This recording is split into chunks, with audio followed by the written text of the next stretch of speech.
Oh, thank you so much. Thank you so much. All right. So, I can I hear can you, hear you sir. too. Good evening, ma'am. all right. Can you hear you, ma'am? I can hear you Let's clearly too. begin. Okay, it's all right. It's all right. So we just get started right away. So happy New Year once again. This is our first training in the new year.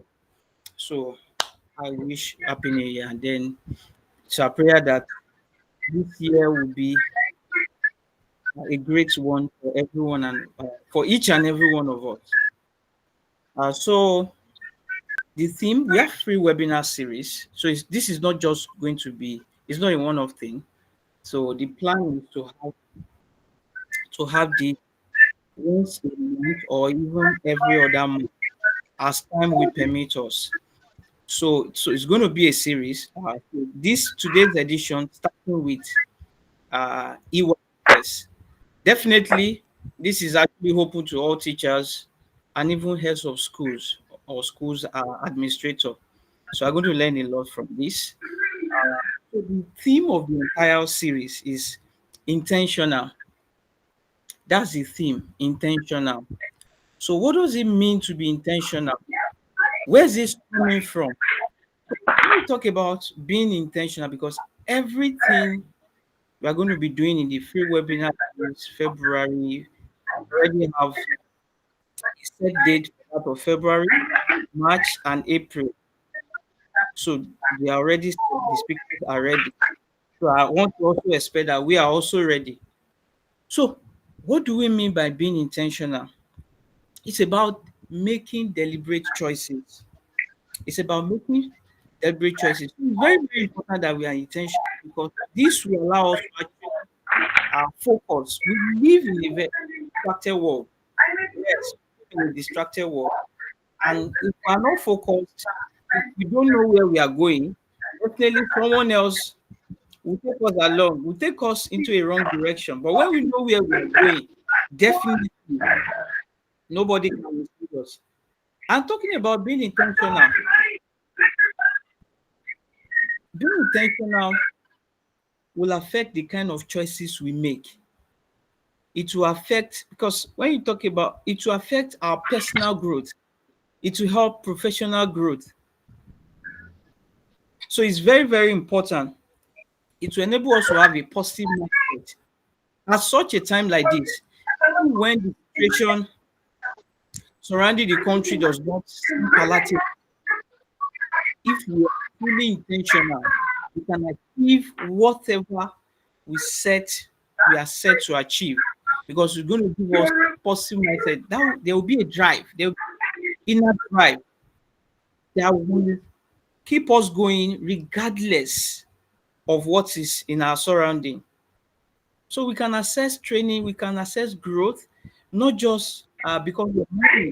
So being intentional means we are not giving excuses when it comes to doing the right thing or even experiencing growth or moving forward because it's not always all about money. There are other valuable training that we can still access even for free. So sometimes I even dislike the idea of free training because most Nigerians tend to devalue free training. It's not so because truly there's nothing that's actually free. There's nothing that's absolutely free because if we are not paying for it, someone else is paying for it. So this training, it might be free that we are not paying for it, but then we are actually also paying because that means someone else has paid for it, and we are also paying with our data, with our time. So let's not look at this with the mindset of it's free, so it cannot be valuable. No, it has to be valuable. It is going to be valuable. It's going to be worth every minute we are going to spend here because time, they say, is money. So if we don't have something valuable, we are not going to be having this conversation today. So I want to come with an open mind, with a growth mindset, not a fixed mindset. that is ready to learn. I really encourage you. Let me quickly undo the background noise. There's a background noise there. So let me.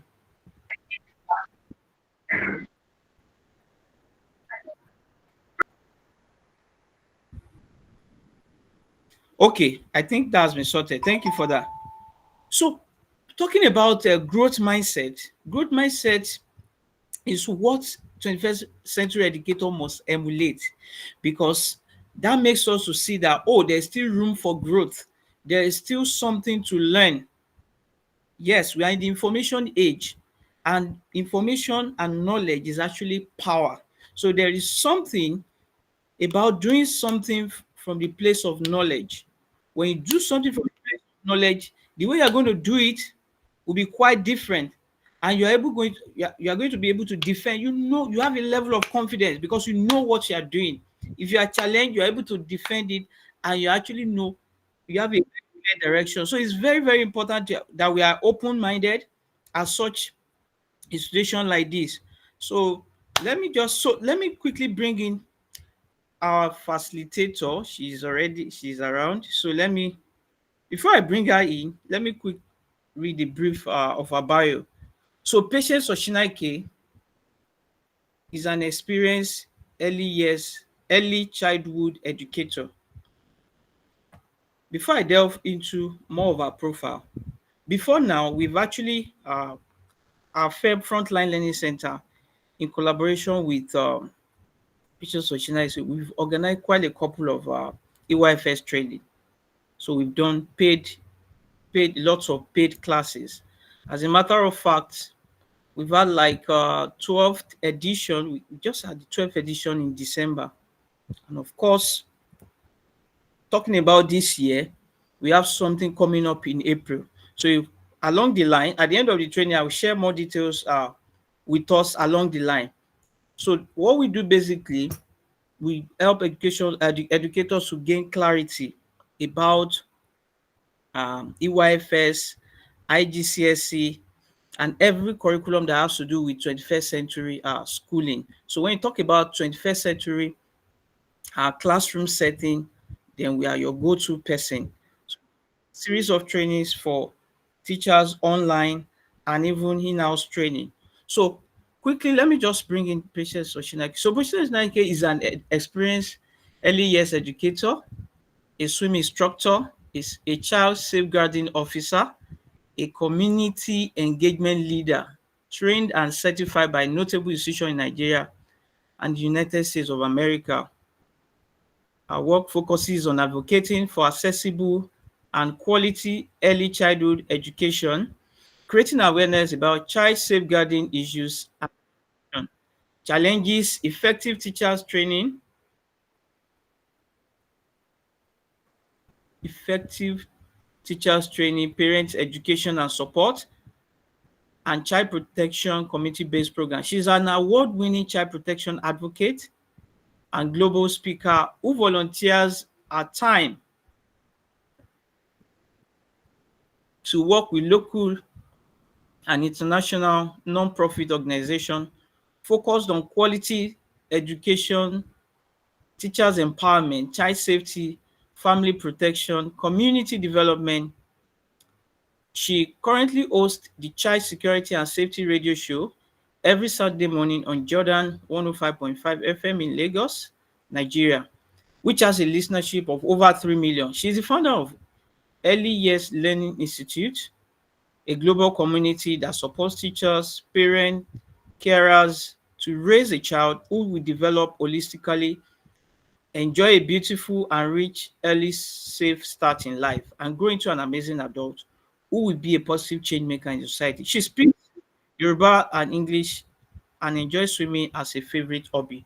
So I'm going to join me and to welcome our EYFS experts. So let's see it in the chat. And as she'll be sharing on the best practices when it comes to EYFS setting, because it's not just about, oh, this is how we have been doing it. This is, I started by talking about growth mindset. This is how we have been doing it. This is how we have been doing it. Things are changing every day. And the curriculum of the 21st century is very dynamic.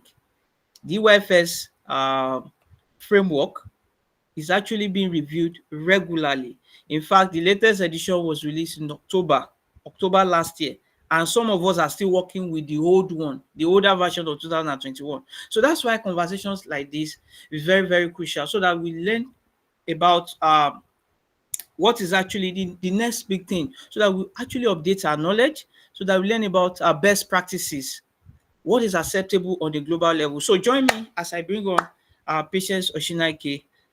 So, Miss Patience, you have the floor now. So thank you for joining us.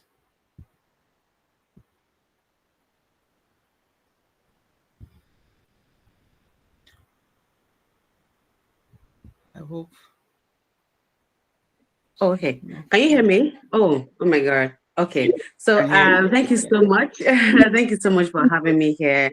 I always look forward to opportunities like this where we can always share. I was telling someone yesterday after my radio show that conversations and ongoing training sessions about family and children can never be outdated, because we will always have families, we always have children. So we're going to have to always, get the need to always have this talks, so always come together and share on how best we can work with them.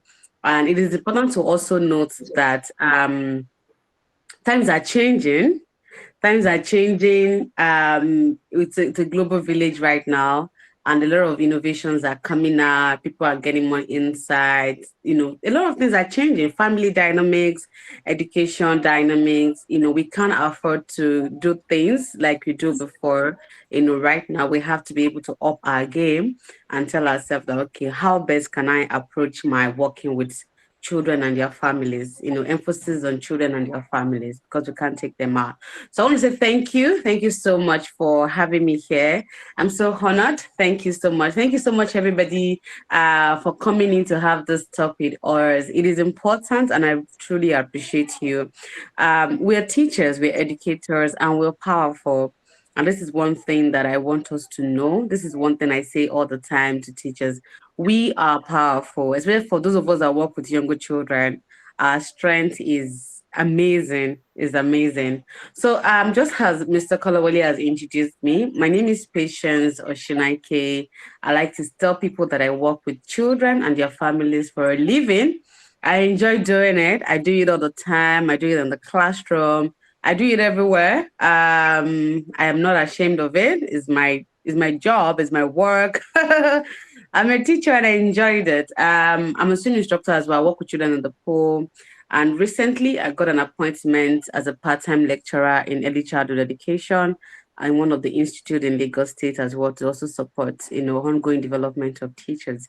So basically, all I do is around children, for children, and with teachers and families. And today, we're looking at the best practices in an early years setting. Now, this is key, and I'd like to say this further. When we say early years are children who falls between the birth age and 5. Okay, I know sometimes we get it mixed up. We say early years, early childhood, but trust me, they're two different things. Early years are children 0 to 5, and while we have early childhood are children 0 to 8. Okay, so from the whole early childhood umbrella, we get to, extract the early years as well, because that helps us to stay focused. That helps us to know, okay, what age group are we working with? And that is why when people ask me, I work in the classroom as well, full time. I love the classroom and I'm not planning to leave anytime soon, even though I do other things. When I get questioned, oh, Patience, what age group, what class do you work with? I like to use ages, because that way it simplify my work for me. And because I work with the framework is always in ages. You won't see things like nursery, kindergarten, and all of that. It is ages. We have 2 to 3, 3 to 4, 4 to 5. So I work with ages of class. I know in schools, for a Nigerian setting, we have the classes depends on their age. Your nursery one here could be nursery two there. Okay, so with establishing that fact, so today we're looking at the best practices in the early years setting, and I'm going to be sharing my screen with us. But before I do, I would like to ask us a question. because it's going to be an interactive session. We're learning. I want to learn from you as well. And I also want us to be able to rub minds on how we can do this better with the children and for their families.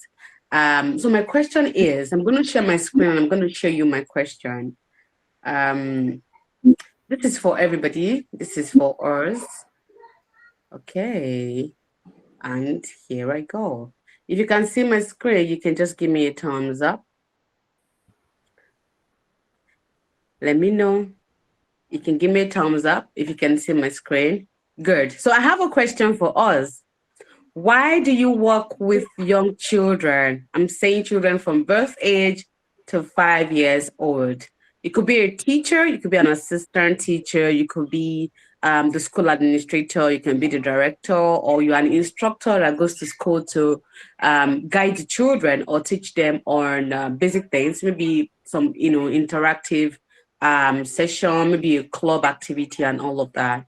But please do tell me, why do you work with children? Because most of the time, if we don't know our why, we don't know our how, and we don't know where we're going. So, do I get a volunteer who want to start first? I can see some hands up already. Please go ahead and unmute and tell me why you work with young children.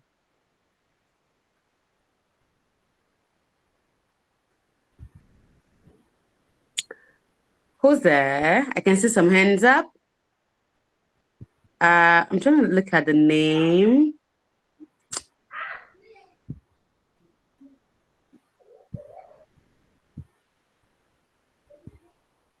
I hope you can hear me. Mr. Kalaba, I hope everybody can hear me.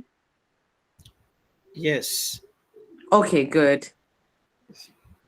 So I can see some hands up already. Who wants to go? Who wants to go first? Okay, let me look from the list of names here. Or should we do it the classroom way and just call out names randomly?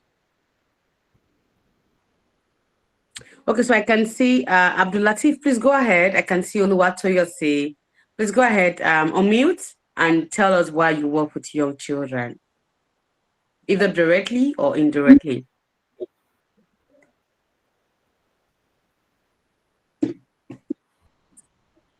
Hello, are we still together?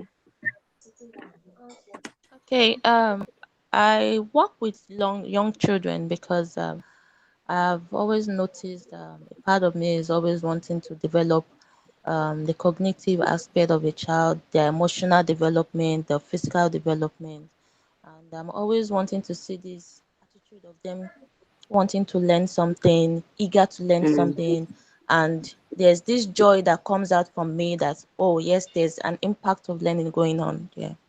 So that is why I love mm. to. Interesting, interesting. I like that. Thank you so much. I strongly believe that every one of us should be able to answer this question, or take this moment as a form of reflection, to reflect on why we're even doing what we're doing with children and their families. All right, can we get one more person? Any other person who would like to share with us? Why do you work with children? Go ahead, please, unmute and tell us why. Rita Chi, please go ahead. Okay, good evening, ma'am. Good evening, Good evening. everyone. Good evening. Yeah, for me, why I like working with little children is because they're just amazing. They are Mm, just so amazing. They are fun to be with. When you are with them, there's no dull moment. You can't be upset when you are around them, except you don't just have the passion teaching them. One way or mm, the other, they will always put a smile on your face. They will always make you feel happy, even when you are upset. By the time, the way they even talk, the way they do their things, you will mm, definitely not be upset or can't be upset around them. Thank you. mm. I like that. So you're saying that you work with children because of their personality. I love that. That's one of my reasons for working with children as well. And one of the things I tell people is that I have come to see life through the lens of of a child. So I've got to view life, my interactions with older people, you know, through the lens of a child. I can tell that, okay, this is exactly how, because they're just sweet human beings, and it's just a whole lot. All right, so thank you so much for sharing with us. So it is important for everybody to understand their whys. If you don't have a why, I need you to take your pen, grab your pen, your notepad, and put it down there. Write it out. Let it be known that this is the reason why I am doing this. This is the reason why I'm working with children directly, as a key worker, like we like to call it, in EYFS, or as a teacher, or as an instructor, or as a minder, or as a child protection practitioner, or as a nurse, as a school nurse, or as a school admin, or I'm the director of the school. This is why I am working with these children. Even if you are the curriculum developer, you're still working with the children, but of course, indirectly. Okay, we need to understand our why, when working with children, because that helps us to be able to know where we're going and why we need to focus on where we're going. All right, so today we're looking at the best practices in the LES setting. And one of the first things to do is to understand why we're doing this and why we have to focus on this. Now, what is the LES setting? What is it about? What is this place? Why this place? The earlier setting is an environment that where we have children come together to learn, to develop, to grow, to flourish, and to be amazing. So it is any environment where we have the gathering of young children. Okay, it could be a school. I remember having this, on the what I think on last week, yeah, on Saturday. So someone saw this, training, and she was like, "Oh, Miss Patience, I'm a Sunday school teacher. I don't think she was like, oh, she has interest in LES, but she's a Sunday school teacher, and she felt that this is not for her." I'm like, why do you think this is not for you? You work with children. It is for you. If you work with children anywhere, any setting that you are you're a key worker. You're a representative of all of us, because we get to work with them during the week. Why you get to work with them on Sundays? All right. So any setting that brings children together to work, to interact, to learn from each other is a setting. Okay. It is a setting. And what are the best practices in there? So looking at the best practices today, we're going to be exploring some of the best practices. And one of the things we're going to look at is teachers' development. We're going to look at teachers' traits. What is it about you that you're working with these children? What is expected of you as a person? Okay, it starts with you. It starts with you. Parents are coming in to entrust the lives of their children into your hands. What should we expect of you? The environment, what should we expect of the environment? What are the necessary skills that we should look forward to? So if I'm coming to your school as a new parent to sign up my child, what are the things that I should look forward to? So something happened this past week. We had, new intake in school. One of the parents walked in, and we're talking about. So I had to I had a session with them, played it, and we're just talking about different things, the aspects of learning and all of that. And the mother of the child, she went, Miss Patience, I'm very big on safety, I'm very big on security. I know you have cameras in your classrooms. Is there a way I can access the cameras from my house? If you can get her the link. And I was like, okay, I didn't see this coming, but this is happening right now. And just right there and there, it just got to me that, see, parents have expectations. And one of the things I always tell people around me, and in fact, teachers generally, is that safety over academics, especially for younger children. Fine, we have Nigerian parents that will tell you that, oh, I want my child to do 1 to 1 million, all of that. Good. But guess what? If there's a safety issue, they will forget everything about academics, and they will come for you, for the children. So, when she said it, I just like, okay, yeah, we have cameras in the classrooms. If you want to probably capture a session of your child, you can come in. But we also have a platform. Yeah, so we make use of the platform in school where we get to record the children's observations and, capture the videos and recordings and all of that. I'm like, but we can't give you access to our cameras for you to watch from the comfort of your home. But for a parent to ask of that, she's right. She's bringing her child. She's entrusting her child to my care. and my assistants and my minders. And it's important for her to know that my child will be safe. Okay. It is very important for her to know that. Now, another thing I also like to drive home with teachers, especially with young children, is that, like I said from the beginning, times are changing, things are changing, family dynamics are changing. Now, in those days, when people have children, they either have children biologically. Now, I just have to establish all of this foundation for us to understand what we're doing and why we need to do better with what we're doing. In those days, when people have children, they either have children biologically, like you give birth to your own children, or after a while, people started adopting other people's children, which is good. Now, there are so many ways of having children. So many ways. So many ways. In fact, we have more than 8. Yes, more than 8 ways more than 8 means of having children. So with this understanding, it gives you that alertness that we shouldn't let our guard down when it comes to working with these children. We shouldn't let our guard down for any reason at all. We have parents who have their children biologically. We have parents who have their children through IVF. We have parents who have their children through, they had to buy the children. We have parents who have their children from adoption. We have parents who have their children at a particular age in their lifetime. We have, so children are coming into people's lives through various means. So when we understand this, then we know that we are not in that classroom to play. We're not in that classroom to just, let things go. Because if anything goes wrong, either academically, emotionally, parents are going to come after you. They're going to come after me. So it is important for us to know this. And that's why we're talking about best practices today, the things that's going to help you to up your game, to do better at what you do. Okay. All right. So I'd like to start from you, the teachers. All right. I guess someone's trying to ask a question. I heard someone's voice. Please, if you have questions, anything, you can drop it in the chat box. So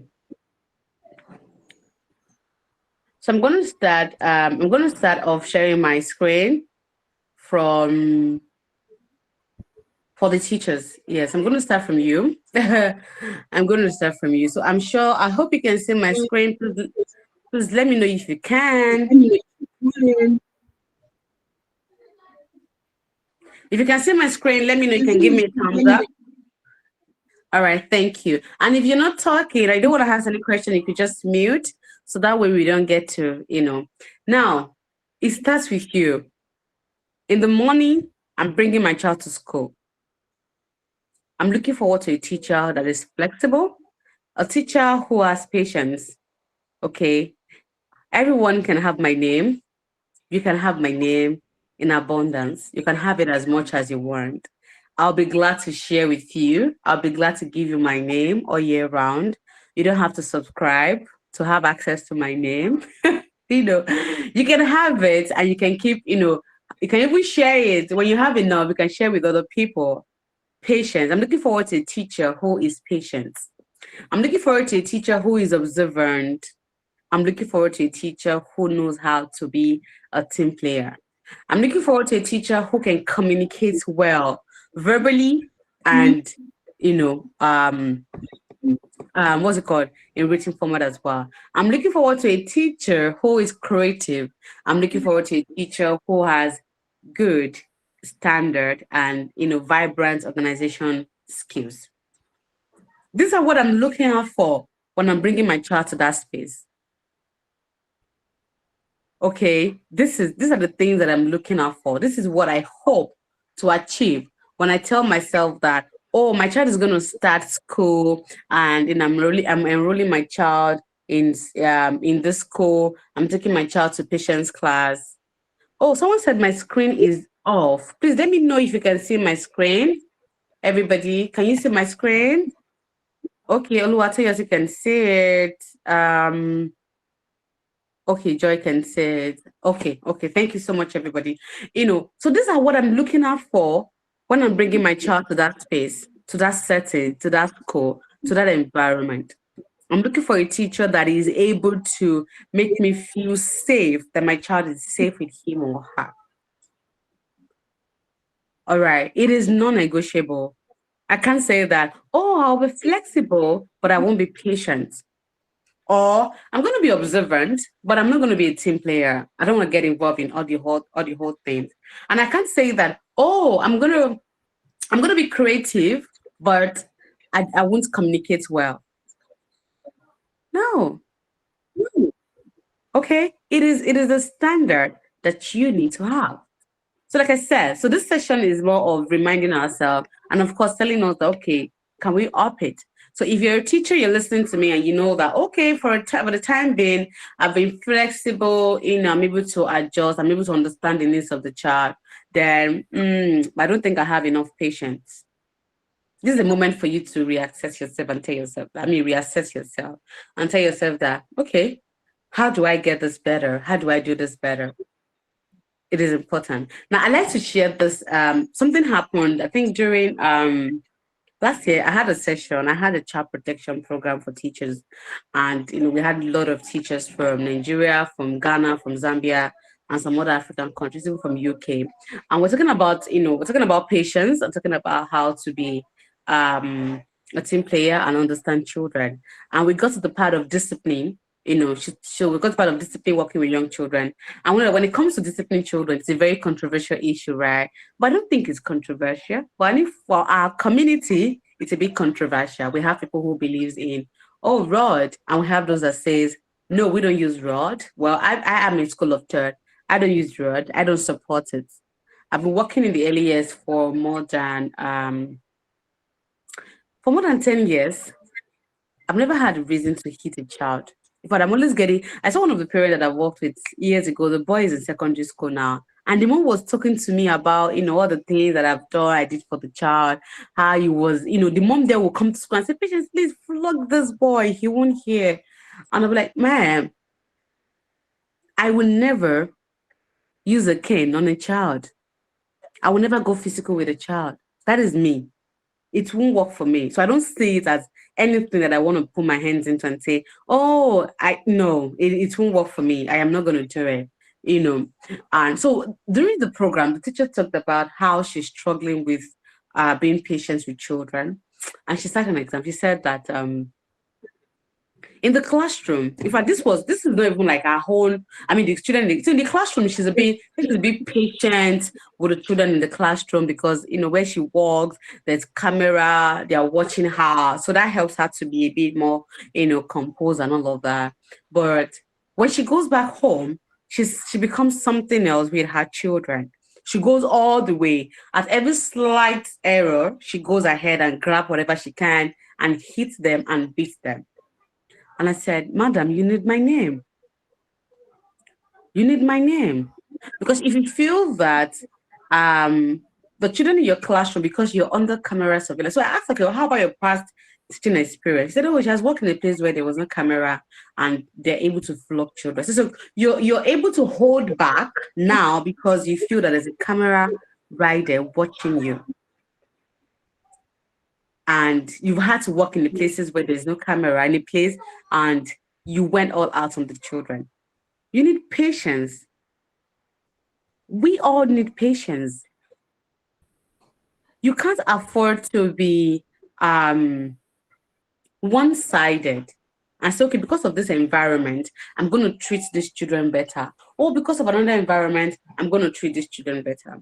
A friend of mine, one of my colleagues in the education space, relocated last year. She went to the United States and she used to work, in a school here. And she works, in fact, here she works with government schools. And she's always telling me how, when it comes to discipline and all of that. Now she works in the United States with teenagers of the same age group that are here. And so one day we're talking and I said, hey, baby girl, what's up? Because she's always boasting of how she uses cane and all of that to beat the children, to make them do what she wants them to do and all of that. And I said, how is it going with you? Are you going all the way? She said, Patience, I dare not do that. I'm going to go to prison. So I said, so how are you managing disciplining them and making them, he said, patience. I've had to become more calm. I've had to become more patient. And they're getting on pretty well. I said, so tell me, don't you feel that you actually should change some children here? Because you feel that the environment permits you to go all out on them, and you can, but you are in a different environment where you can't do that with the children. So what I'm trying to say is that every child is unique, every child is equal. Whatever environment that you are, you need to have all these traits to be able to approach them equally without any form of bias. And that's why we keep saying all children are equal. All children deserve same treatment. We can't segregate and say, oh, this environment allows me to do this. This environment allows me not to be patient. This environment allows me to be patient. Or in this environment, I will speak well. In this environment, I won't speak well. No, you have to be you have to be yourself as much as you can everywhere. Everywhere. It is very important. So when I'm coming to your classroom, I'm coming to your school to bring my child, it could be Agege, it could be Lekki, it could be Singapore, it could be United States, it could be UK, it could be somewhere far in Uganda. I want to see all of these traits in my child's teacher. It is important. Most times when I hear stories of how teachers treat children, I feel really sad. I feel really sad. I know sometimes some teachers will go, oh, patience is because you work in an environment where I think I work in an environment now. But guess what? I have had to leave.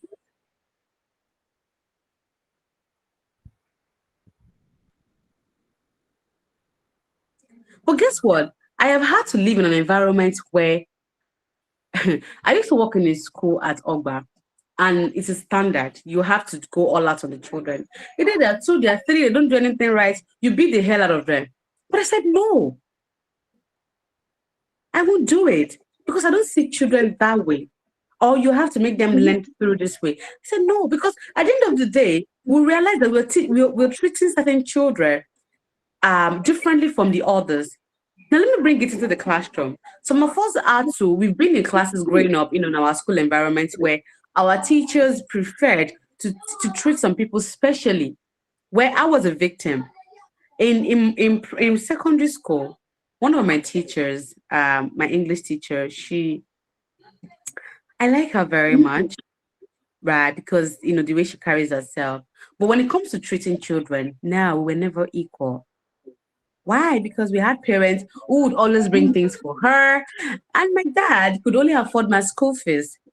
And of course, whenever he sees her, he goes all the way, oh, thank you for doing this. But she wanted more. She wanted money. She wanted gifts. But we had parents who could not afford that. So she was always treating us differently. Did I forget? No. No. Would I want to be that kind of teacher? Never. Never. So, like I said earlier, all of this here, all of these traits are non-negotiable. In any environment that you find yourself, in any children, in any group of children that you're working with, you have to be flexible, you have to be patient, you have to be observant, you have to be a team player. And when I mean team player, playing with, being able to work together with your colleagues and with the parents. I know there are always cases that teachers will go, oh, I don't want to have interactions with certain parents. Fine, we have school policy. We know what the policy says about interacting with parents. But you have to be able to bring yourself to that understanding that you are in a team, you're working with the parents, and you have to try as much as you can to work with them, to listen to them, to hear from them. And we'll talk about communication. You want to be able to communicate with them in the best way possible. I used to work in a school somewhere around Magodo. And there was a time, when I joined the school, a whole time we had issues with homework activity back to back. I was always very upset because I'm very big on parental involvement when it comes to working with children. I don't joke with it. I find ways to bring parents into the space, and I still do that. And I think I went on holiday. I started talking to myself, okay, patience, what can you do? There's a bridge in there's a gap in communication. There's a gap in understanding. There's a gap in parents working with the children as much as working with them in the classroom. The communication is not flowing. We always haven't had issues of, oh, children won't attend to their homework, they won't do this. What is happening? Then I said, you know what? I'm going to come up with something, and I'm going to have a conversation with the parent, an open conversation with them, talking about, communicating effectively. And when we resumed back in second term, I walked up to my director and I said, man, I'd like to have a meeting with all the parents in the early years, 2 to 5. And she was like, why? I told her my reasons. I shared my ideas with her. At first, she was very reluctant. She felt no patience. What? Let's just allow them do what they want to do. I said, ma'am, if you keep allowing them do what they want to do, I will not be a better person of myself. And guess what? I won't get the best from them. And the children will be the ones to lose in the long run. So we had the meeting, and before then, I prepared my notes, I prepared my plan, my strategy, and I told them, how would you want me, because, us and the other teachers, how would you want us to go about this homework thing? What are your reservations? What are the challenges you face attending to your child, following up with what they do at school? And we had so many, suggestions. Oh, I come back late from work. I did this. I do that. I can't do this. I have so many things to do. There's no time. Power supply. I said, okay, this is it. I have options. Now, if you want your child to bring homework home every day, please indicate. If you want your child to have their homework home on weekends only, please indicate. If you would want your child to bring homework maybe once, twice, or 3 times a week, please indicate. These are the options available. There is no option to say that your child will not take homework home. And at that point, the parents were like, there was no option for them. They were like, okay, we can't back out from this. She gave us 3 options. And guess what? Every parent indicated what they want, and we followed through. And we never had issues with, home learning activities. And that is communicating effectively. When we see gaps, how do we address it? Do we start labeling parents and say that, oh, parents are not always supporting, they don't bring their homework, they don't join their children, they don't have time? Are you sure you're getting to them in the language they will understand? It is important because every of this trait here is about you, like I said, working with the children and their families. You want to be flexible towards your approach with parenting involvement. You want to be flexible. You want to communicate with the parents well and with the students. You want to have enough patience to be able to accommodate parents' observations and needs and concerns and inquiries, as well as you do with the children as well. You want to be observant. You want to be able to play along with the parents and with the children and with the nannies. So this is key, and I hope that we're picking 1 or 2 things. All right, and of course, creativity. You don't want to do things the way it has always been. No, I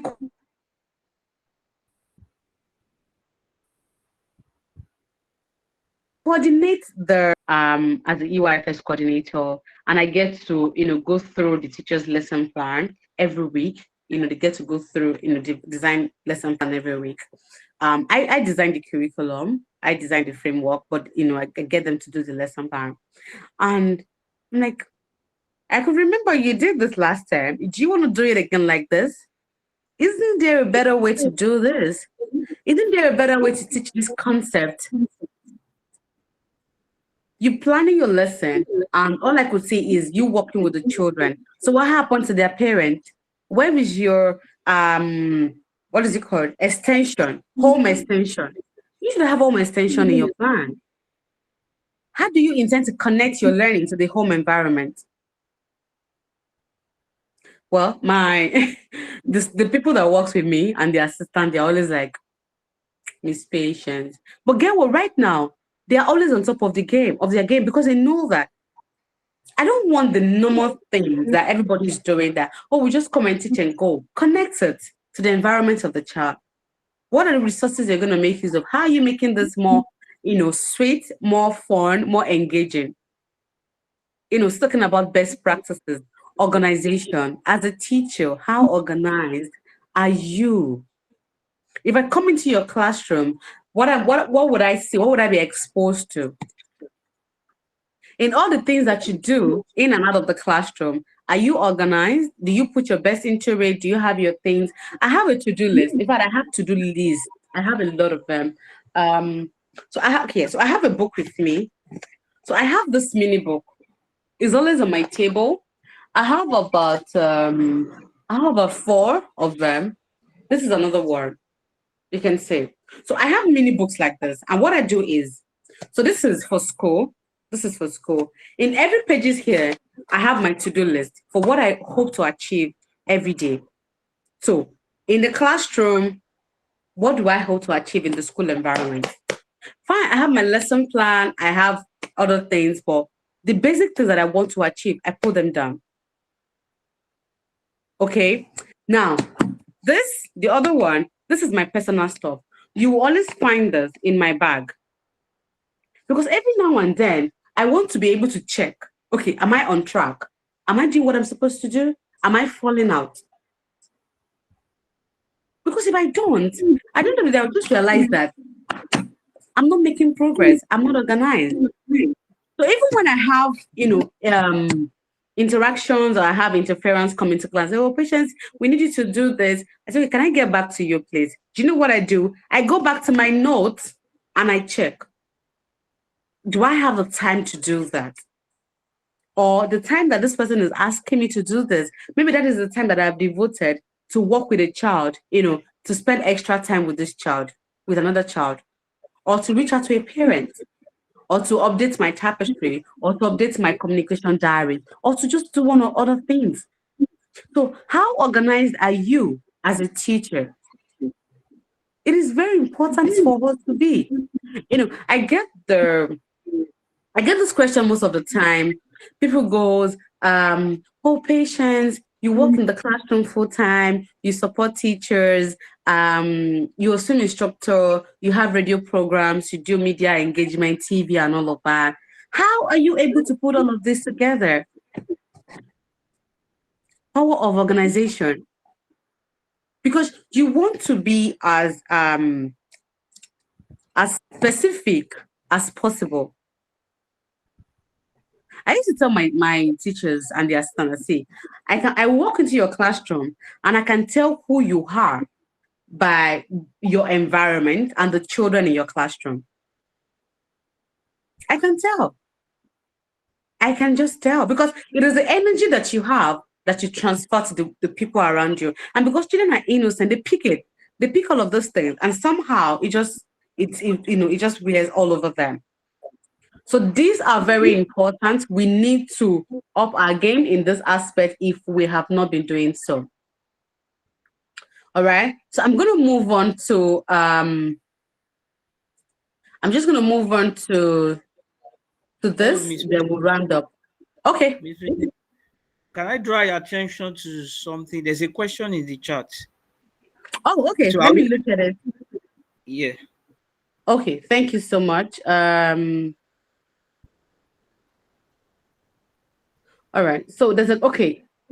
So I have two questions here. Oluwakorede Esther said, please, how can one teach without spanking? How do you do it and the children self-come to your instructions? Now, one of the things I do a lot is I talk. I have gifts. I wasn't always like this. I wasn't always like this. I'm that person that, growing up for me as a firstborn and, life issues and, parents dynamics and all of that, I'm that tough person. Like, I remember growing up, I used to have a lot of fights with my siblings. Like, I can't take nonsense. But when I found myself in the space where I have to work with children, I have to sit back and ask myself questions. Patience, how do you want to work with these children? What do you intend to do with them? And I realized, okay, effective communication. Effective communication. I was talking to somebody, I was on a group, we're having a conversation last week, and somebody mentions that sometimes public embarrassment helps children to do the right thing. And I said, if I embarrass you in public, how will you feel? If I say something about you and I post it on social media, or post it, Insta blog and all those bloggers and blogs, how will you feel as an adult? And she said, oh no, Patience, that one is different. I said, how is it different? How?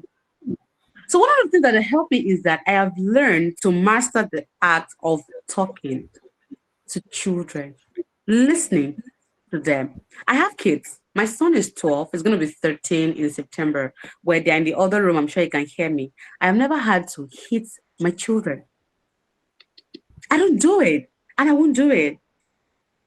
Because I'm like, if I have a child that is 12 years and is able to do things that though of course there'll be time that they want to test boundaries and all of that. I'm a parent of rules and consequences. I'm very big on rules and consequences.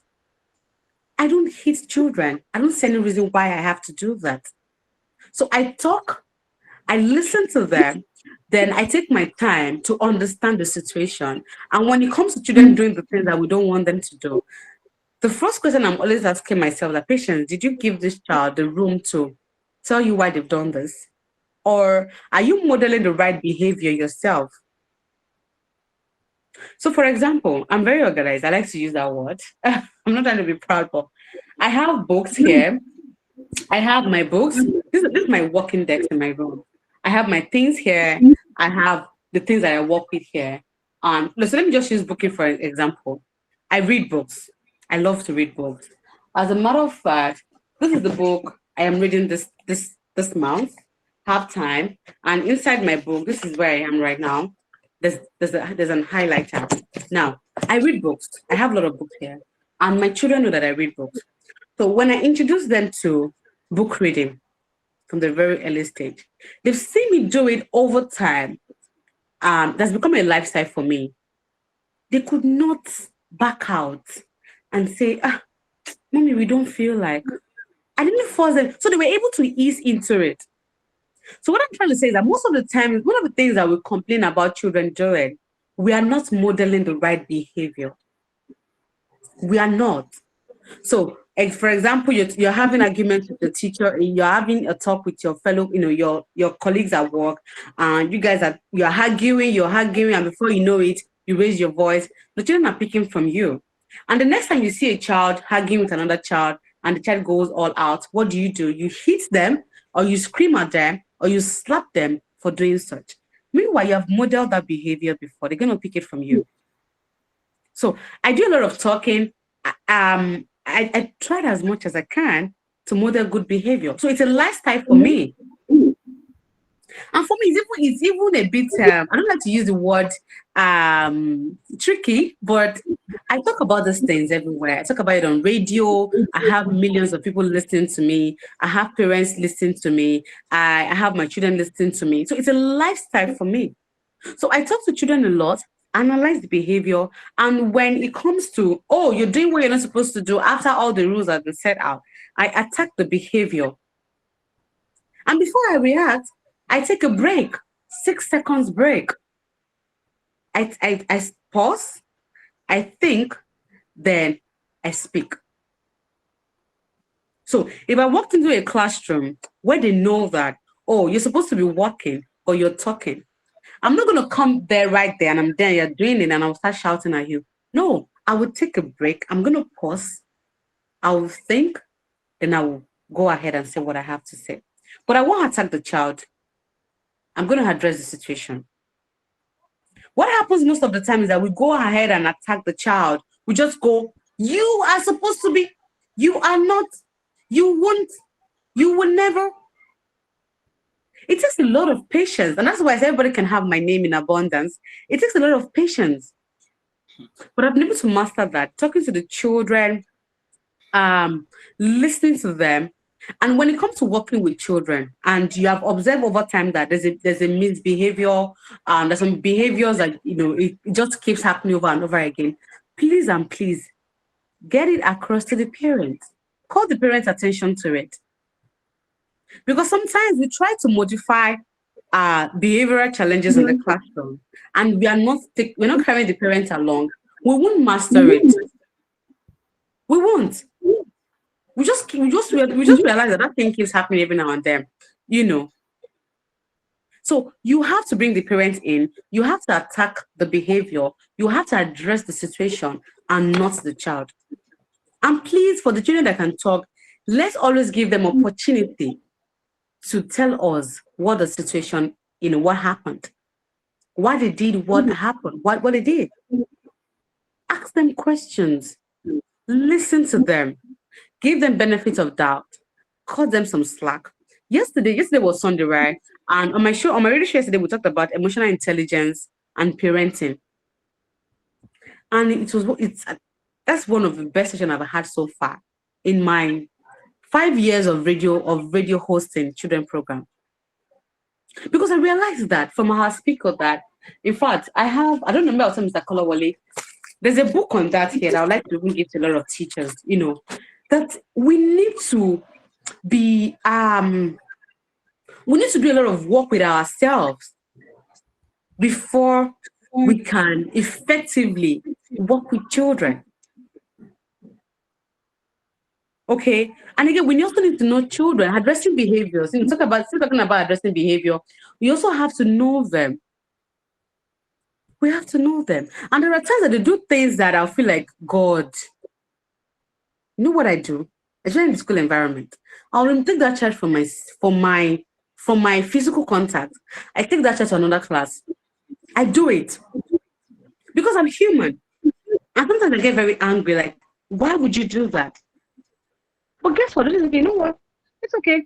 They don't wear shoes in my class. They wear cross. So go ahead, go put on your cross, go put on your school shoes. You're going to this particular class, or you're going to spend some time with your administrator. I let that child out of my sight and put that child in a safe space so that I can cool off. And that child can also. So there are many ways to go about it. But of course, I won't subscribe to spanking children. We need patience. We need to talk to them. We need to understand the behavior. We also need to model good behaviors. We need to model good behaviors. It is very important. That's to be a part of us. I have another question here. Please, ma'am, you mentioned relating with parents, especially mothers. You mentioned relating with parents, especially mothers. That is kind of proud. I don't understand that. Timothy, please, if you can explain. I'll be glad to. I don't know what that means. I'm trying to understand. I think I have a perspective to what she was trying to ask. Maybe she was trying to say that, how do you relate with a proud parent, like a mother that is proud or something like that? My sister, we will always have them in our environment. And not just mothers, fathers as well, but of course, very peculiar to mothers, because we are female teachers, right? And we have mothers who are also female. I know how women do. We can be, can you please mute? Thank you. Somebody's on mute and I could hear a lot of background noise. Please. Can you please mute? Oh my God.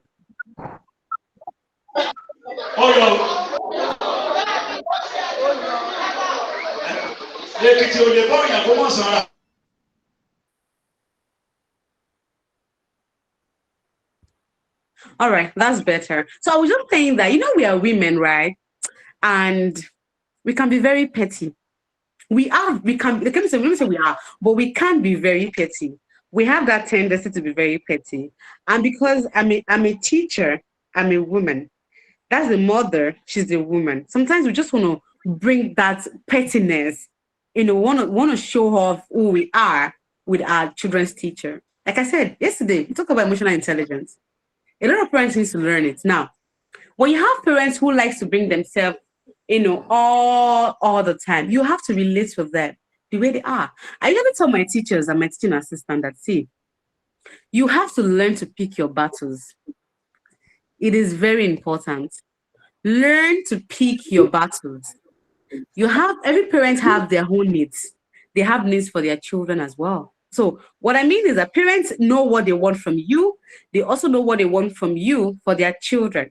So when you have parents who are very kind and they like to communicate, they want to do all of that, please do all you can.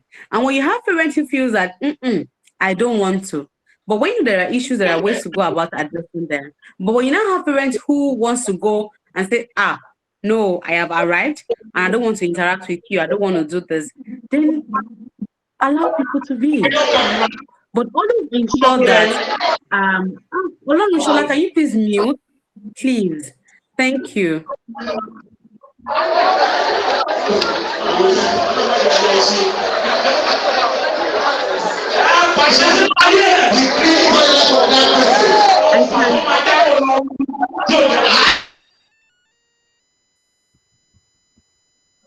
Okay, thank you so much, Mr. Kolawole. So when you have parents who is very proud, you have to understand their personality, then find ways to get across to them when there are issues with their children or with learning or with school activities.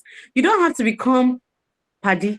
Let me use that word, permit me. You don't have to become paddy, you don't have to become best of friends. Okay, there are people like that. And there are parents who want to just, they're going to be your personal person from the beginning, even after the children, they've had to move on to other classes. So you have to learn to relate with people with how they are, of course, without going, going overboard with it. I hope that helps. So I have another question from Zainab. I teach age 6 in the primary section. Is it polite I make a video of a child's misconduct in class and send to the parent after several times of talking to the child? Yes. Yes. One of the things that I always advocate for teachers is evidence reporting. Evidence reporting. It is very important. And I think I get to have a better understanding of evidence reporting because, I studied journalism, because of my work in the world of broadcasting and all of that. And I understand the meaning and the need for evidence. So if you can, please do. But please, when you're doing that, make sure that over time you had reports, you've documented, what you've done, what you have been able to do with the child to get over that behavior.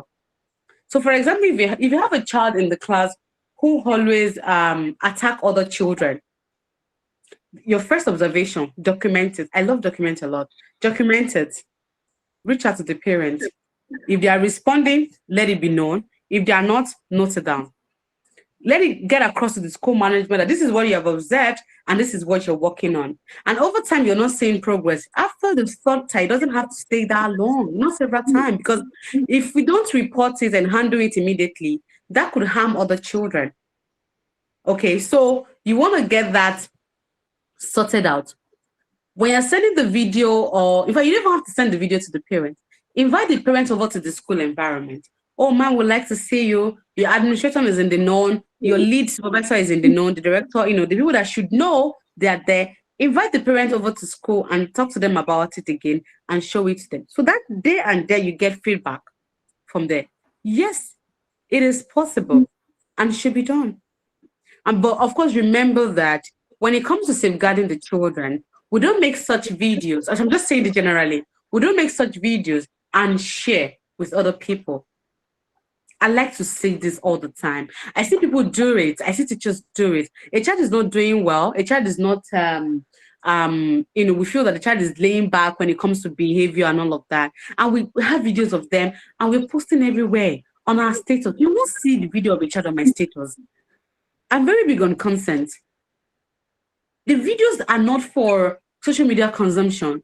They are not for us to prove that, oh, I'm working on a child to get better. Zainab, I'm not talking to you, I'm just saying this generally, just remember this. I just thought to share with everybody. Okay, when you have videos like that, it is not for social media consumption. It is not for the public consumption, because you also have to protect the child. And that is where when we have cases of, let's say a child theft, a child, stole something, a child kidnapped another child, you will see that when they publish their names, or when they publish their images, they blur their face, because that is the right thing to do. They are under 18. In as much as they've done the wrong thing, or they are doing the wrong thing, they still have the right to be protected. So when you have such video, if I didn't have to share with your colleagues, share with your supervisor. Look at what the child protection policy says in your school about protecting the rights of children. Please and please, it is very important. It is very important. And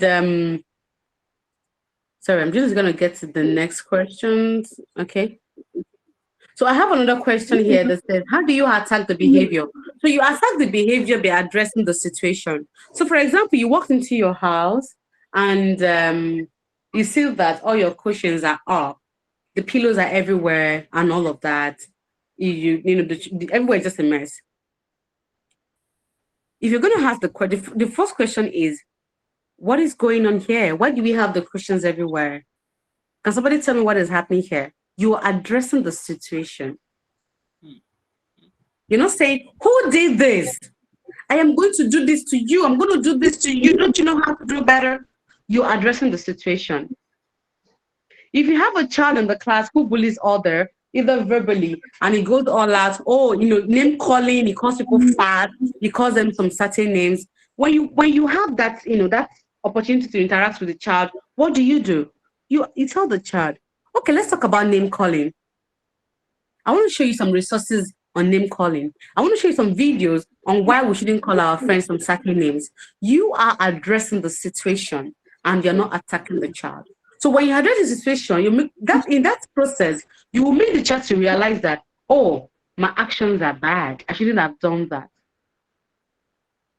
It takes, you know, us to be emotionally intelligent to be able to do that. And this should cut across every phase of our interaction with people, even with parents. When parents walk into the school environment and they are complaining about a particular thing that is happening with their child, or their children is always forgetting lunchbox and all of that, address the situation. Don't go ahead and say, oh, that parent is terrible. That parent is this, she's too this, she likes wahala, she likes to come here. That parent is not your problem. Address the situation. Okay, I hope that answers your question. I have another question here. Oh my God, we have so many questions. I'm sure we're going to round up soon with all these questions because our time is ticking. Okay, so from Benjamin, please, ma'am, how do you attack the situation? Yes, okay, I think I just answered that question. So you attack the situation, you ask them what the situation is, or tell them, okay, what can you tell me about this? What do you think should have done better? You know, and when you work with younger children, you want to be able to interact with them in the best way possible, not just abstract. You know, you bring in some context, you bring in life experiences, you bring in stories, you bring in that's why we're so big on language and communication development. You bring in videos or certain things that have happened to certain people, you know, before. Then yes, that's correct. We have to lead ourselves before we can lead others. Very important. And you know, as teachers, we are potential leaders. In fact, we're leaders. We're leading. We're leaders. We're leading children. They're following you to go somewhere. Last time I had the nursery section. I had children in my class. They were about 12. You know, at the point I started calling them my 12 disciples because I'm like, we're all heading somewhere, we're going somewhere. So as a teacher, you're a potential leader. You are leading. I have a question here from Esther. Please, madam, what if one find oneself amidst parent of a school who aren't learned, which births the rebellious in conduct of such children? What can one do? So you're saying that if you have children who are rebellious, which birth, okay, parents of a school who aren't learned, yes, which birth the rebellious in conduct of such children. Now, there are times when you can't get across to parents. When I mean getting across, I'm not saying physically or like saying them. I mean, you can't have them to reason with the way you want them to because of the environment that you are. And guess what? This is not peculiar to just local environment. Even in the space where I work, I've had to struggle with some parents that you feel that they're educated, they're learned, they school abroad and all of that, but they still can't understand certain things. I have to like, God, give me more patience. There are situations like that. What do? I work with the child. And what do I do? I become more patient with the parent. Because the truth is, people will not accept help until they know and they realize that they need help. And sometimes, right, our approaches are wrong. Like I said earlier, sometimes we are also trying to attack the parent and not the situation. So sometimes our approach to telling parents that, this is what is happening. We have parents who support bad behaviors. We have parents who encourages bad behaviors, even in their children. Someone was telling me yesterday of, a particular family where issues, domestic violence, and in fact, this one is something else. The father always instructs the son to punish the mother. And it was like a norm until the mom had to, escalate the issues, and the father was arrested. And the boy is in rehab, is at the rehab center. So in a case like that, when I was hearing the story, yes, I said, oh my God, imagine that kind of scenario. The child is doing something in the school and they come to report you and say, oh, Miss Patience, this is what is happening. And you call the father. He won't reason with you. He will make you feel like, you know what, you just say yours. He knows what he's doing with his child. Okay, so when you have cases like that, continue to be patient with the parents, but please, you have to do extra work with the children. It is important. We've heard stories where of children who turn out to be well behaved, they do the right thing, they turn out to be people of substance in the society as a result of their teachers putting so much work in them. Not even their parents. It happens. So there are times that you can't get across to the parents. They're not just getting in the space. And if you work with, so if you're working with, like, for example, older children, you have to do a lot of mentoring and coaching with them. And if an environment where the parent does not even understand, they're not learning, they don't understand what you're doing, it becomes a bit difficult. You have to understand how they will learn, how they will hear, the language that they prefer. And in all of this, please carry the co-management along. So to be on record that you tried and you're trying, but please don't neglect the children. Keep working with them. And maybe, we never can tell, the parents might just turn around and say, okay, what is that teacher even saying? So I have the last question here. How can we handle children whose parents are not educated and leave the children to themselves without any guide in doing the home tasks given to them? And most time the children doesn't do it, so what can we do? Yeah, I shared this when I was talking about communication.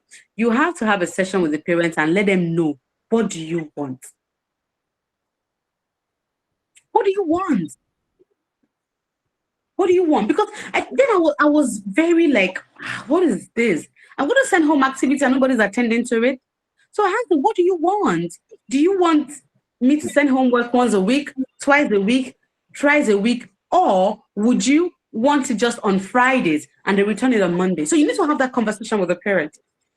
Ask them, what do you want?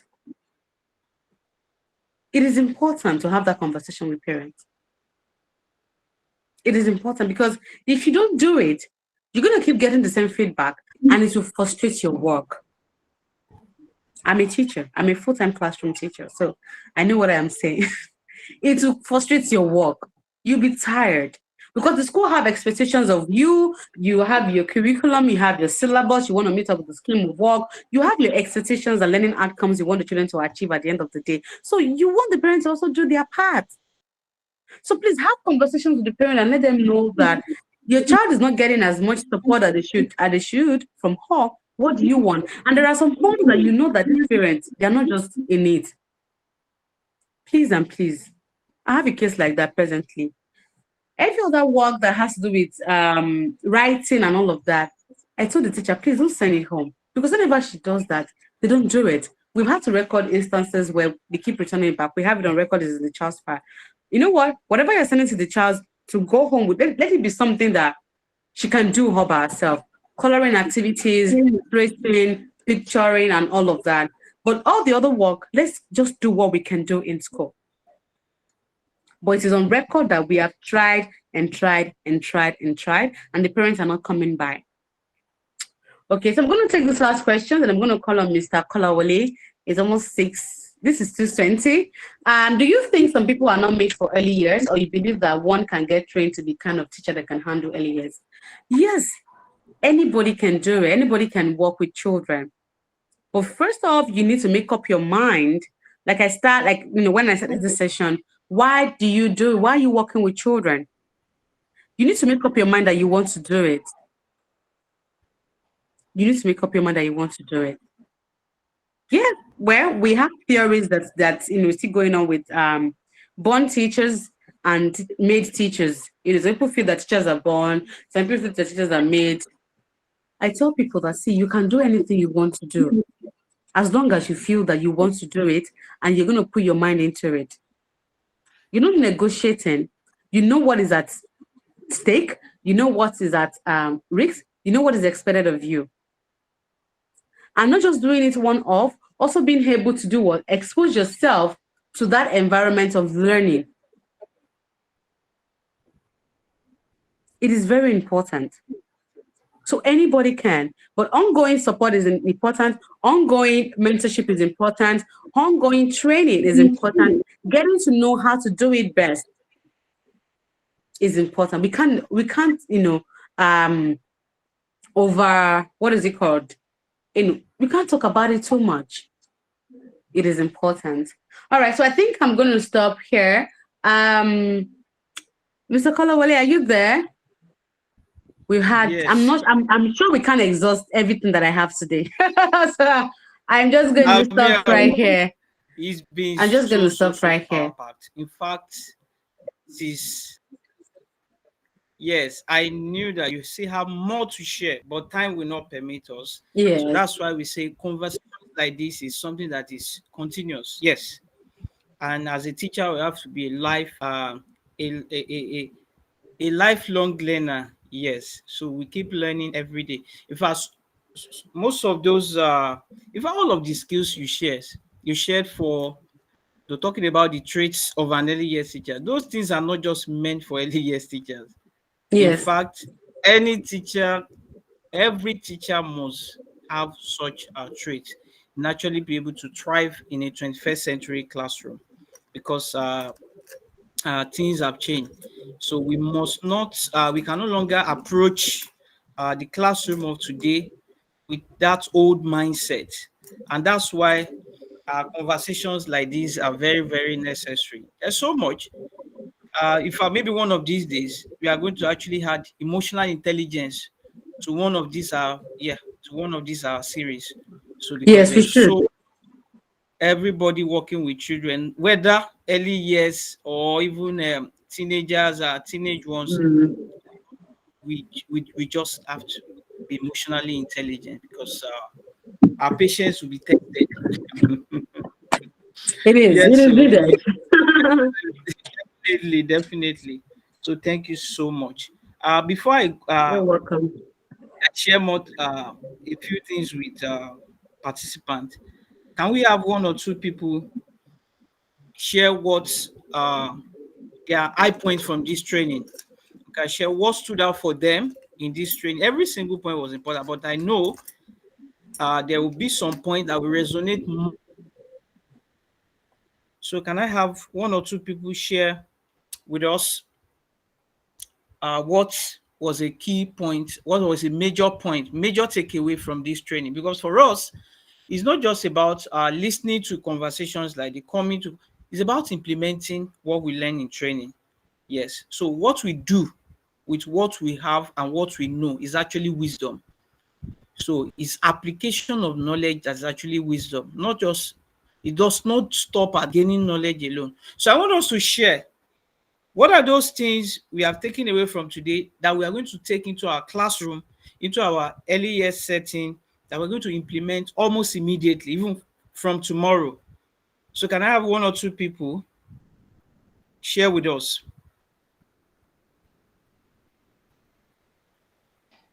Okay, I want to say Thank you thank very you much for to your patience. thanks. Oh, is Yes, go someone ahead, talking? man. Yeah.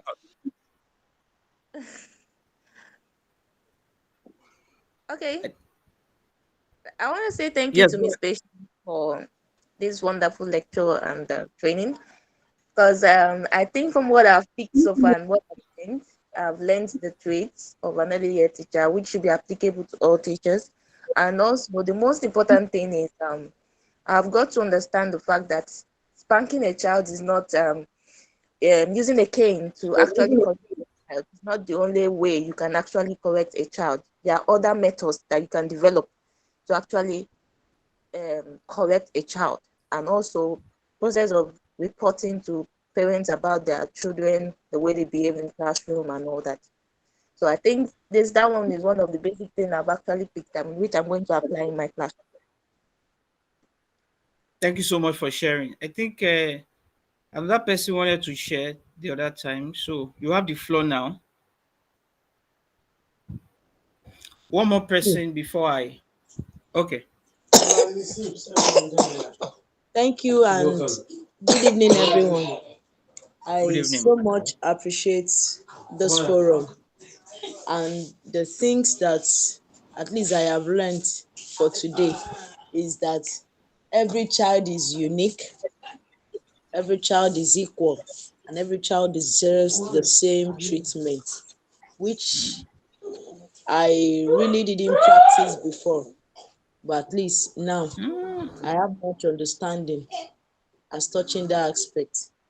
And things parents expect to also meet from the teachers they want to entrust their children into their hands.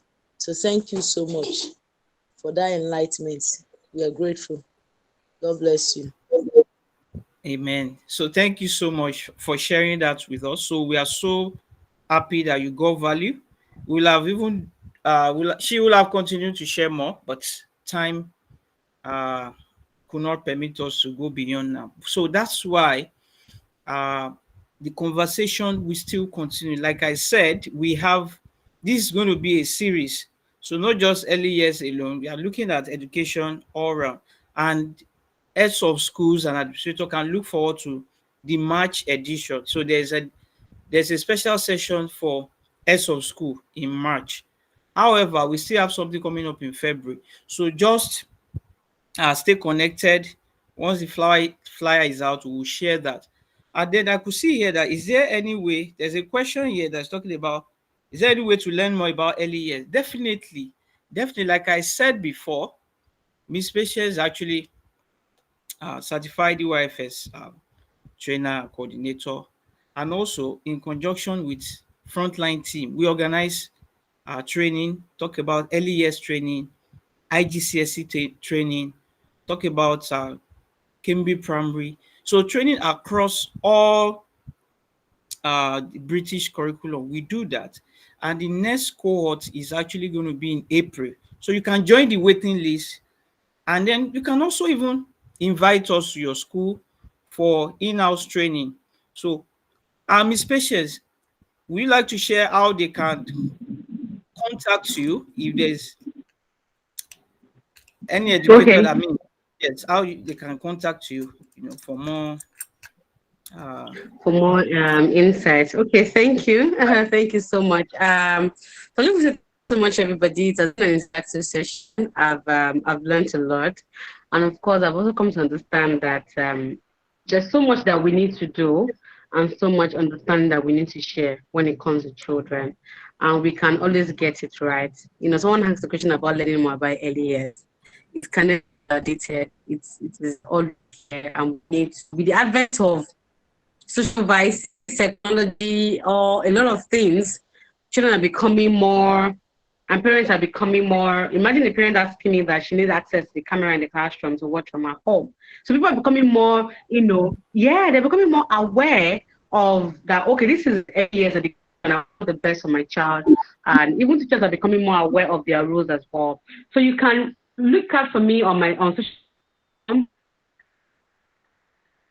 media or my name every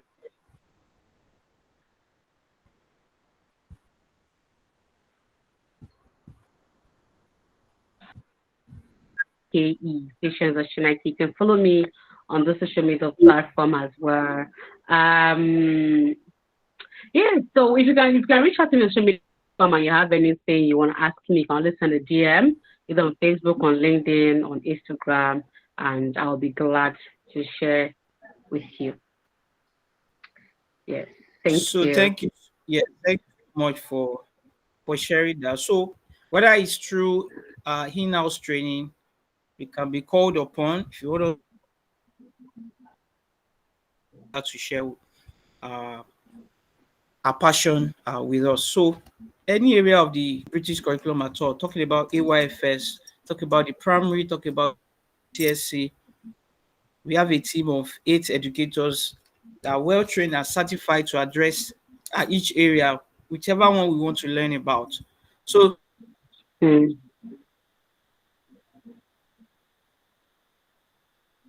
make sure you watch out for the February edition. So thank you so much for coming on board for January, and we are so happy that you You're got welcome. value. So one of the chat says that what he learned was that attacking the behavior and not the child. Be extremely patient, pause to assess the situation before taking action. Allow the children to express themselves and talk about what happened. And someone else also shared that I've learned that you don't treat children differently. I've learned a lot from this and it has helped move my career forward. So thank you so much. So we're happy to receive all this feedback. And also you can stay connected by following us on social media, like Patience Oshinake said. You can follow her on LinkedIn, Patience Oshinake, or Instagram.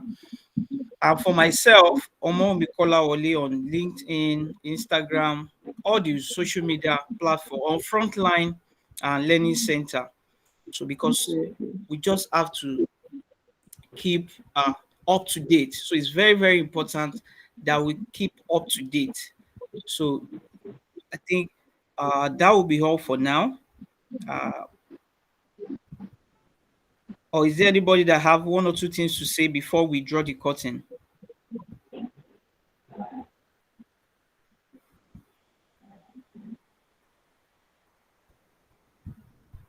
Okay, in the absence of any question for ventilation, so we've actually kept to time, 90 minutes as promised.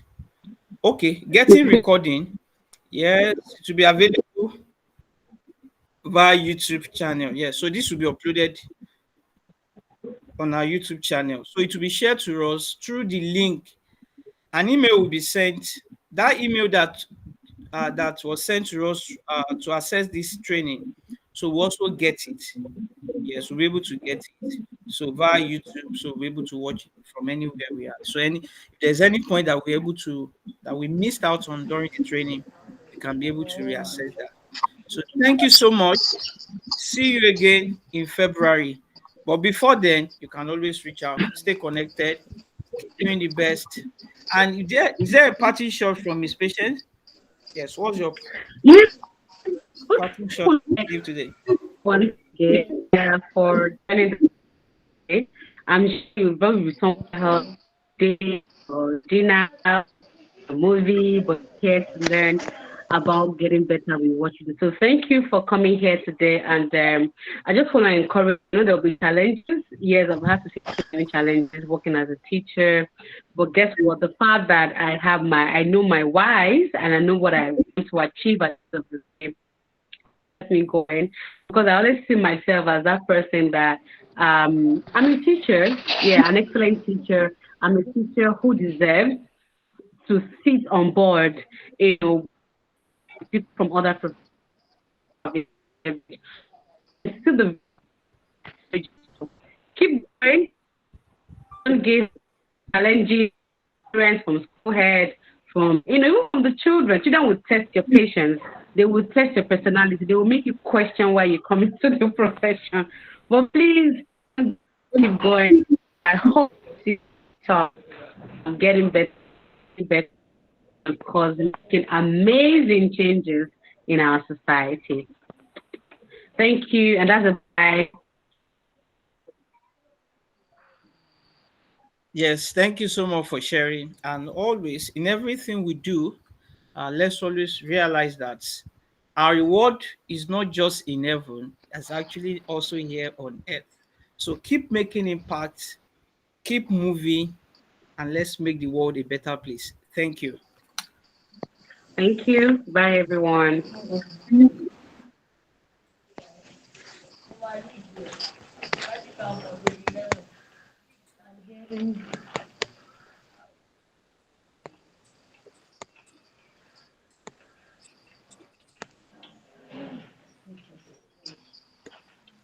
Hold on. Okay, you were there when they finish. I said, were you there when they finish?